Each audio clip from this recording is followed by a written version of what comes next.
C'est un tweet de Jean-Luc Mélenchon qui fait beaucoup réagir suite à ce qui s'est passé rue Ordener samedi en fin de matinée. Un équipage remarque 4 personnes à bord d'une voiture dont un des passagers ne porte pas sa ceinture. Les policiers à vélo décident de contrôler les passagers, mais le conducteur redémarre et part à vive allure. Le véhicule se retrouve alors bloqué dans la circulation au niveau de Barbès et rattrapé par l'équipage de policiers à vélo. Là, le conducteur aurait fait mine de couper le contact avant de redémarrer brusquement et de renverser un fonctionnaire. 3 de ces derniers dégainent avec leurs armes de service et tirent. La passagère avant blessée à la tête est décédée hier. Le conducteur blessé au torse a tenté de prendre la fuite à pied avant d'être interpellé. Il était inscrit au fichier des personnes recherchées pour une peine à exécuter. Son permis de conduire avait également été annulé. Des refus d'obtempérer qui se multiplient dans la nuit de samedi à dimanche dans l'Isère. Un jeune de 14 ans au volant d'une voiture volée a traîné un policier sur plusieurs mètres et percuté 2 véhicules de police, forçant un de ses collègues à faire feu, ni mort ni blessé. Le week-end dernier, encore à Paris, une jeune femme de 24 ans avait trouvé la mort en traversant sur un passage piéton près du Pont-Neuf, percutée par un fuyard qui venait de commettre un autre refus d'obtempérer. La police tue, la honte c'est quand? Les propos de Jean-Luc Mélenchon sont-ils acceptables? Et vous êtes 64,3% à dire non. Avec nous, une des vraies voix, Abdoulaye Kanté, policier, auteur de Policier, enfant de la République, publié chez Vaillard. Abdoulaye Kanté, bonsoir. Bonsoir les vraies voix. Que vous inspirent les propos de Jean-Luc Mélenchon, qui qualifie en plus le syndicat Alliance de groupe factieux? Avant déjà de commencer par les propos honteux de Jean-Luc Mélenchon, je voudrais quand même avoir une pensée pour la victime. Qui malheureusement est décédé suite à un tir de policier, et aussi aux policiers qui sont actuellement en garde à vue. Et je peux vous dire qu'ils passent, on va dire, des moments assez difficiles, parce que aucun policier n'a envie de vivre cela, de sortir son arme, et aussi qu'il y ait une issue dramatique suite à un refus d'obtempérer. Après, si on doit parler des propos de Jean-Luc Mélenchon, je pense qu'effectivement faire du police bashing aussi c'est vendeur, sachant aussi qu'il y a un calendrier électoral qui arrive dimanche prochain, donc forcément ça fait vendre. Donc je pense que quand il parle de honte, je pense que oui, ces propos sont honteux.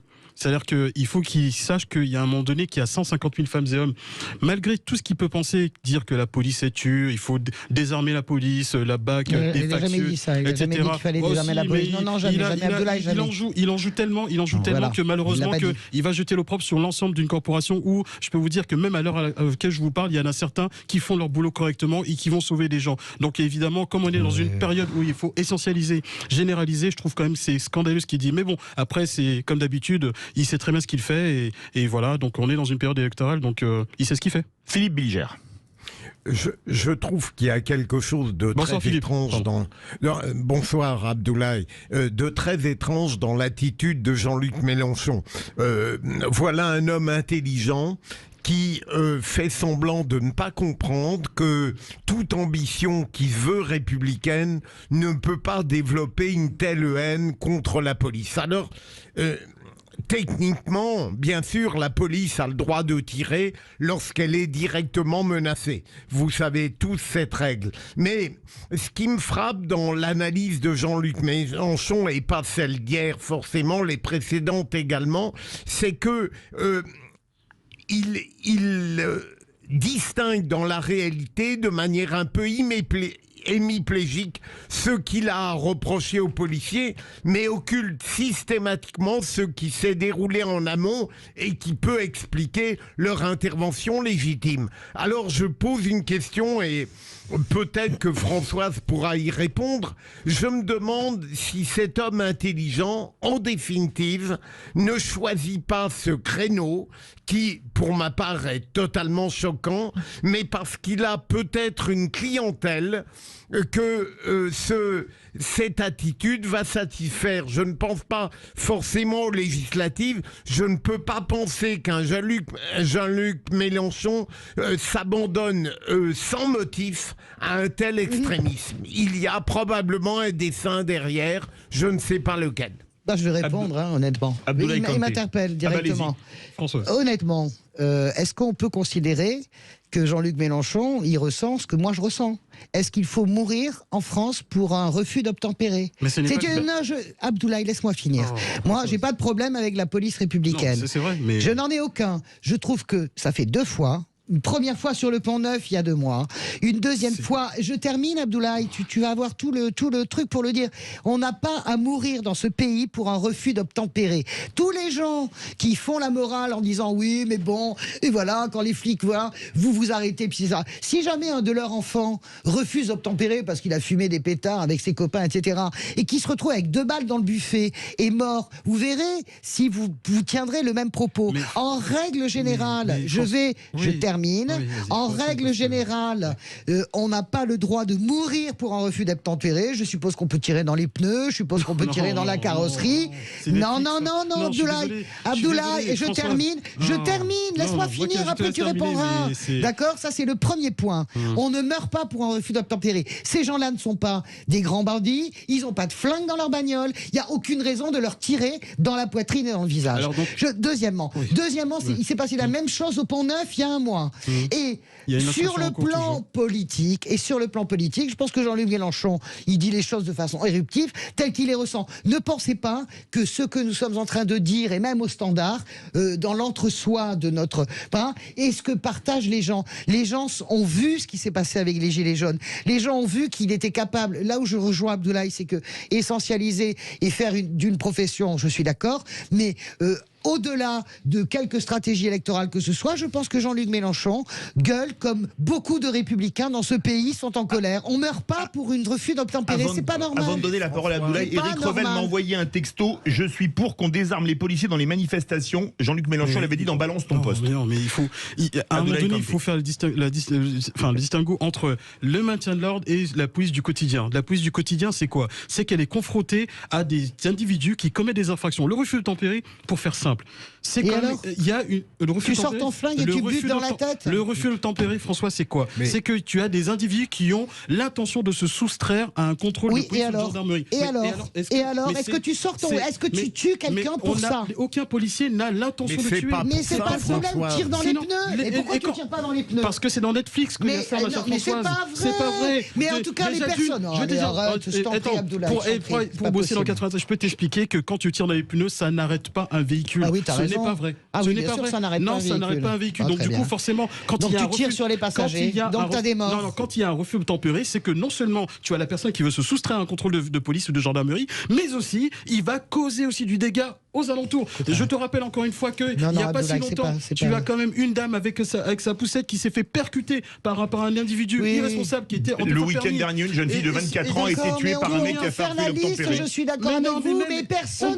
C'est comme le livreur de pizza. C'est comme le livreur de pizza qui a son contrôle après l'affaire Floyd, là sur le quai, etc., et qui meurt parce qu'on lui fait une clé. Mais écoute, on ne doit pas mourir. Parce que les policiers ont la volonté de tuer. Je ne dis pas que les policiers ont leur vérité, mais dans les faits, et excuse-moi sur Alliance, je pense qu'il a absolument raison, Jean-Luc Mélenchon, sur le caractère factieux, en tout cas d'extrême droite de ce syndicat. Sans couper, juste avant. Et tu n'es pas chez Alliance, heureusement. Juste simplement, tu connais que je suis pas dans la radicalité. Et des deux parts, ils sont dans la radicalité. Et moi, je suis pour l'objectivité. Jean Dorido. Alors écoutez, j'aurais tendance dans un premier temps à rejoindre le point de vue de Philippe Bilger par rapport aux propos de Jean-Luc Mélenchon. J'ai le sentiment de ma posture d'électeur potentiel aux prochaines législatives qu'il y a vraiment une dimension de marketing politique, de segmentation. Il s'adresse à une cible tout à fait particulière qui n'aime pas la police. Il y a toute une culture, y compris à gauche, qui n'aime pas la police. On se souvient des slogans déjà honteux de 1968. Et il y a cette espèce de petite musique. Oui, c'est vraiment la honte de la République, ce slogan 68. Vous voulez parler de CRSSS? Oui, vraiment, qui est assez écœurant. Et la France a en permanence comme ça cette espèce de petite musique très très nauséabonde concernant la police. Après, sur les propos de Françoise, c'est un fait, depuis toujours, il y a le le problème de ce qu'on appelait jadis les bavures policières. Je me rappelle de Coluche dans les années 80, et il y avait eu une vague de bavures. Il rentrait sur scène en disant à son public, n'ayez pas peur, je suis pas flic. Et ça faisait rire les gens parce que c'est toujours tragique. Abdoulaye, il l'a dit tout à l'heure, on pense à cette dame qui est décédée. Bon, c'est assez effrayant. Donc personne ne doit jamais mourir à l'occasion d'un contrôle. Et en même temps, là, de ce que j'ai lu dans la presse, le conducteur du véhicule, il a renversé un policier qui était à vélo. Donc, je rappelle qu'il est passé en garde à vue pour tentative d'homicide. Non, il a été relâché à l'instant. C'est absolument tragique. Il a été remis en liberté. J'ai vu ça il y a une heure. Par contre, les autres policiers sont en garde à vue. J'espère que l'IGPN fera son travail. Oui, mais j'espère que l'IGPN... Quand un policier fait usage de son arme, ça c'est dans la procédure de l'IGPN. Systématiquement, il est placé en garde à vue pour déterminer, pour savoir à quel moment il a compris, ça ne dit pas sa culpabilité. Vous avez la présomption d'innocence, je peux te expliquer que quand tu vois les propos de Jean-Luc Mélenchon, excuse-moi, il crache sur la présomption d'innocence. Et pourtant, c'est quand même Philippe. Mon sujet, c'est qu'on n'a pas à mourir sur un contrôle d'identité. Quand il reçoit des personnes qui doivent faire une perquisition chez lui dans le profond respect du droit républicain, là il s'emballe en disant que la République c'est lui. Philippe Bilger veut réagir. Ça sert à rien de bâcher Eric aussi. Philippe Bilger. S'il vous plaît, Philippe Bilger. Je veux juste ajouter deux choses. Et d'abord, Françoise le sait, mais ça ne répond pas au fond de l'affaire. Les refus d'obtempérer se multiplient. Donc c'est un élément très préoccupant aujourd'hui et depuis des années. Mais là où je pense que Françoise, avec vigueur, oublie un élément, ça n'est pas le refus d'obtempérer qui entraîne la mort de la passagère. Un refus d'obtempérer en lui-même ne justifie pas l'intervention et le tir de la police. C'est uniquement lorsque le refus d'obtempérer débouche sur une volonté de porter atteinte à l'intégrité de la police mais on peut refaire l'histoire. Mais non, mais Philippe, moi je suis pas d'accord avec vous. Non, mais soyez sympa, Philippe. Vous trouvez normal parce que le mec se retrouve dans des embouteillages, il éteint sa voiture, il redémarre. Supposément qu'un policier renversé, qu'il y ait un mort. Mais non, mais vous pouvez pas faire ça. Non, il a commis une infraction, il se soustrait à un contrôle. Et alors on meurt à cause d'une infraction dans notre pays. Mais parce qu'il a atteint à la vie de quelqu'un. On peut pas accepter ça. Non, enfin, pardon, on peut quand même rappeler à toutes les personnes qui nous écoutent, notamment aux jeunes qui nous écoutent, si vous êtes contrôlés par la police, eh bien obtempérez. Voilà, ne prenez pas de risque. Voilà, on est dans un état de droit. Les policiers doivent maîtriser leur permis de port d'armes. Moi, j'ai vu des policiers extraordinaires il y a quelques années sur les quais avec des mômes qui foutent le feu à leur camionnette, qui sortent, qui gardent leur self-control, qui ne font pas usage de leurs armes. C'était admirable. Excusez-moi de vous le dire. Ça veut dire qu'il y a une dégradation aussi dans la formation des policiers. À un moment donné, tu sais, si tu veux, à un moment donné, quand on fait face à certaines attaques, il faut aussi qu'on puisse, on soit en capacité de se défendre. Mais quelles attaques là? Mais qu'est-ce que tu racontes? Tu sais qu'il a renversé un policier à vélo a priori. Quand il y a une arme, refus de tempérer, c'est une arme par destination. C'est une arme par destination. Et je sors et je tire pas du tout pour arrêter la bagnole. Je tire dans le buffet des conducteurs. Mais arrête, écoute. François, c'est pas vrai. Tu sais, je vais t'expliquer un truc. Tu sais, depuis l'an 2000, nous avons 48 policiers qui sont morts du fait qu'ils ont été tués. Dont 18 à cause d'un refus d'obtempérer. 18 qui sont fait rouler dessus. Abdoulaye, vous avez aussi des pouvoirs incroyables et il faut les maîtriser. Qu'est-ce qu'on fait? On se fait rouler dessus? Écoute, chacun son tour. Par exemple, prenez le jeune de 14 ans. Il est blessé comment, le policier? Il s'est fait rouler dessus. Mais quand je vous entends, le type, il est en charpie. Arrêtez un peu. Est-ce que ça vaut la mort?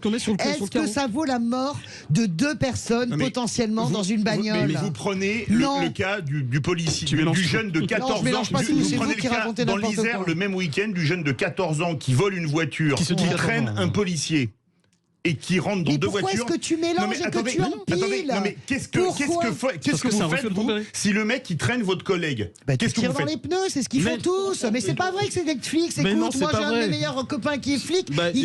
Je peux te le dire que quand tu tires dans les pneus, il faut arrêter avec ce truc-là. Ça n'arrête pas un véhicule. Déjà, viser un pneu, c'est pas évident, c'est large comme ça. Ça n'arrête pas un véhicule. C'est pas vrai. Moi, je pense que les gens entendent et ils se feront leur jugement. Je vous dis simplement que dans ce pays, rendra, c'est la justice. Excuse-moi, je suis désolé. C'est la justice qui rendra. Les gens ont une opinion. Dans ce pays, il s'est passé n'importe quoi depuis 5 ans, que ce soit en termes de maintien de l'ordre ou... Non, je mélange pas tout. Je termine. La police du quotidien, c'est pas le maintien de l'ordre. Laisse-moi finir. Entre la police de proximité, je suis capable de rendre hommage à cette police qui est la première exposée avec les frères Kouachi, avec les cinglés terroristes. Mais je dis que quand elle commet des erreurs, il faut être capable de le dire et arrêter de la soutenir mordicus. C'est comme ça que tu crées la défiance. J'aurais une question pour Abdoulaye, justement, qui est policier, parce que j'entends Françoise qui explique que depuis 5 ans, tous d'élite.